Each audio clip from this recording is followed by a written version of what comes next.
rabbil alamin kita bisa apa berada di Candi Gayatri ini atas izin Allah Subhanahu wa taala. Namun pada kesempatan kali ini kita ingin mencoba untuk sedikit mengulik apa sebenarnya yang ada di candi ini. Kemudian kita nanti akan mencoba untuk menganalisa masa lalu untuk dibawa ke masa depan.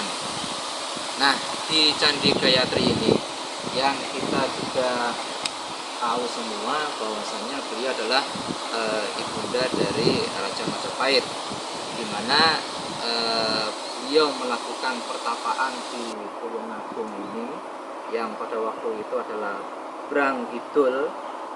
Artinya Brang Kidul ya karena ada di seberangnya Sungai Brantas, yang pada waktu itu Sungai Brantas yang saat ini tidaklah seperti yang dulu. Kalau yang dulu itu bisa dilewati oleh kapal-kapal besar Majapahit. Kemudian kalau yang sekarang mungkin sudah mengecil karena memang faktor dari alam itu sendiri. Nah, ketika pada waktu itu Gayatri memutuskan untuk melakukan pertapaan di Tulungagung, itu juga ada sebabnya. Karena apa?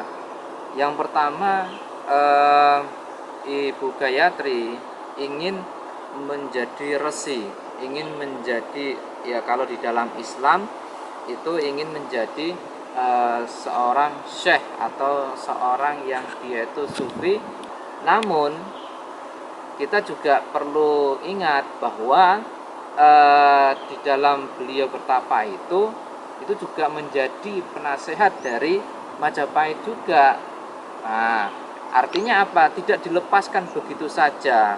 Nah, kalau kita menarik ke depan sampai hari ini, bahwa ketika seseorang yang dia itu memiliki pengaruh mungkin terhadap anaknya, mungkin terhadap siapapun yang dia juniornya dan sebagainya, itu juga masih tetap memberikan arahan, masih tetap memberikan wejangan.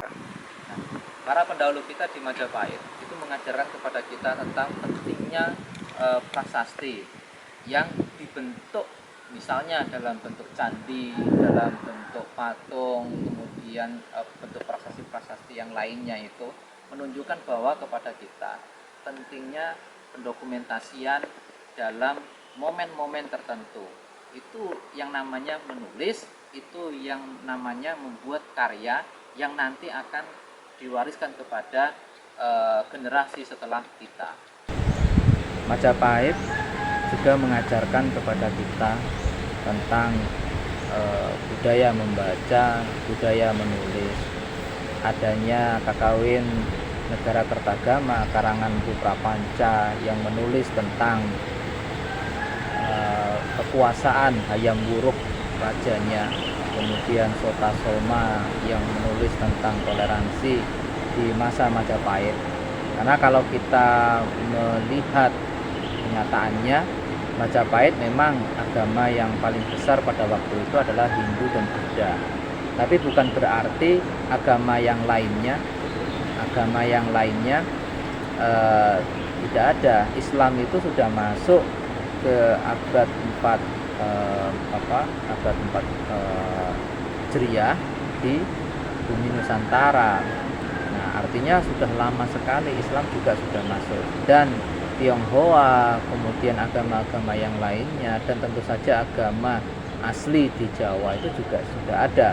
Nah, pada waktu itu dijelaskan dalam kitab Sota Soma itu, ya toleransi di masa Majapahit itu tertulis dengan baik.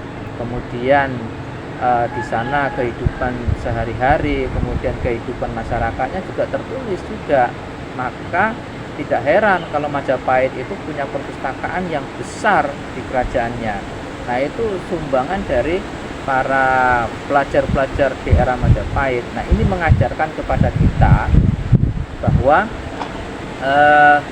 belajar dari membaca kemudian menuliskan kembali itu sudah ada sejak dulu. Nah, pertanyaannya adalah kepada kita, maukah kita meniru para pendahulu kita para yakni orang-orang yang di era Majapahit yang mereka itu bisa mewariskan sampai ke kita ya tulisan-tulisan yang bagus. Empu Prapanca mengajarkan kepada kita bahwa di dalam kekuasaannya Hayam Wuruk itu juga dijelaskan bagaimana Hayam Wuruk mengayomi yakni daerah-daerah kekuasaannya, memberlakukan keadilan di sana seperti itu. Nah, itu semua adalah hasil yang ditulis oleh Empu Prapanca, sehingga ya kita harus merefleksi diri kita bahwa perlu penting untuk terus membaca, untuk terus kemudian hasil membaca itu ditulis dan menjadi bahan yang nantinya akan dinikmati oleh generasi setelah kita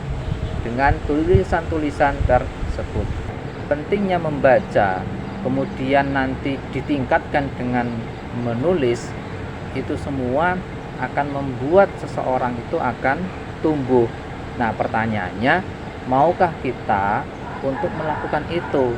Betul, waktu akan tersita lebih banyak. Kita yang semula bekerja dan sebagainya, dengan kita membaca akan tersita, apalagi dengan menulis. Tapi ketika kita mau, maka kehidupan kita akan terus meningkat. Dan para pendahulu kita di Majapahit itu mengajarkan kepada kita tentang pentingnya prasasti yang dibentuk misalnya dalam bentuk candi, dalam bentuk patung, kemudian bentuk prasasti-prasasti yang lainnya, itu menunjukkan bahwa kepada kita pentingnya pendokumentasian dalam momen-momen tertentu. Itu yang namanya menulis, itu yang namanya membuat karya yang nanti akan diwariskan kepada generasi setelah kita. Dari prasasti peninggalan Majapahit seperti kita Kakawin Negara Kertagama, Kakawin Kota Soma, mengajarkan kepada kita pentingnya belajar dari membaca, kemudian dari menulis. Di dalam Islam kita diperintahkan, dianjurkan oleh Rasulullah SAW, yakni dalam sebuah hadis, thalabul ilmi fardhatun ala kulli muslim, menuntut ilmu wajib bagi setiap muslim. Bahkan dijelaskan di sana juga bahwasannya belajar itu mulai dari dari lahir sampai dia nanti meninggal atau masuk ke liang lahat. Artinya belajar tidak pernah berhenti, dan belajar itu terus menerus kita lakukan. Dari pembahasan kita tentang Candi Gayatri, kemudian Gayatri dan Majapahit yang kita tarik ke belakang untuk kita ambil hikmahnya, intinya tentang kita perlu belajar kepada siapapun, dimanapun. Setiap peradaban melahirkan kebudayaan, dan kebudayaan dari masa ke masa itu perlu kita pelajari lebih jauh agar kita mengenal siapa para leluhur kita, para pendahulu kita yang nantinya berfungsi untuk membesarkan kita di kemudian hari. Dalam memahami budaya tentu akan muncul persamaan dan pertentangan. Persamaan yang bisa kita ambil secara baik, namun ketika ada pertentangan juga tidak perlu kemudian diperumit, diperuncing sehingga memunculkan yang namanya konflik. Nah, kita mempelajari budaya ini adalah mengambil sesuatu yang bisa kita gunakan, yang bisa kita padukan, sehingga akan membentuk yang namanya akulturasi budaya.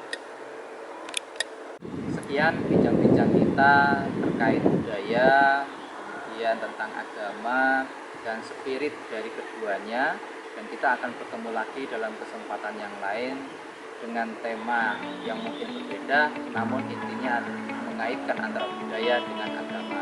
Sekian, Assalamualaikum warahmatullahi wabarakatuh. Salam budaya.